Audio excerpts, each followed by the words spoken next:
DPR menyatakan mekanisme kampanye dan pemungutan suara pada Pilkada serentak 2020 harus didukung dengan protokol kesehatan yang ketat.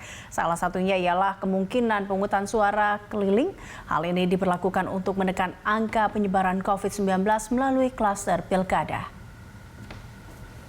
Menurut Wakil Ketua DPR RI fraksi Golkar, Aziz Syamsuddin, teknis pemungutan suara keliling mungkin efektif jika dilakukan di Jawa, namun sulit jika digelar di luar pulau tersebut.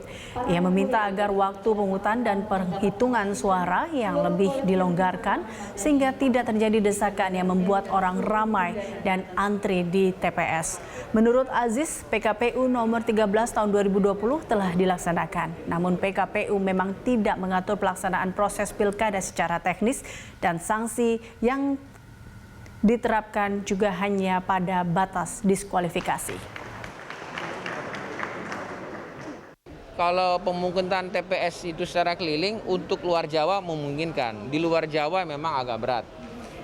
Dan waktunya yang harus dilonggarkan. Misalnya kan dari pagi sampai jam 2 dilonggarkan sampai jam 5. Kemudian waktu penghitungan juga dilonggarkan dalam kurun waktu dan harinya dilonggarkan sehingga tidak terjadi desakan pada saat orang ingin mencoblos dan lain sebagainya. PKPU itu kan mengatur daripada undang-undang. Undang-undang itu untuk mengatur dari PKPU ini memang secara hukum ini harusnya Perpu. Tapi kan itu tinggal apakah PKPU ini bisa dipatuhi, ya bisa berjalan. Tapi nanti bila tidak dipatuhi dan ada pihak yang komplain, Perpu akan keluar.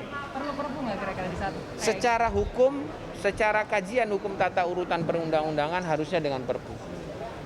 Tapi akan melihat penerapan dari PKPU. Penerapan PKPU apabila efektif ya silakan, tidak ada masalah kan. Kan hukum itu digunakan apabila terjadi dispute di tengah masyarakat. Yang nama dalam hal ini filosofi hukum itu berkembang di tengah masyarakat untuk mengatur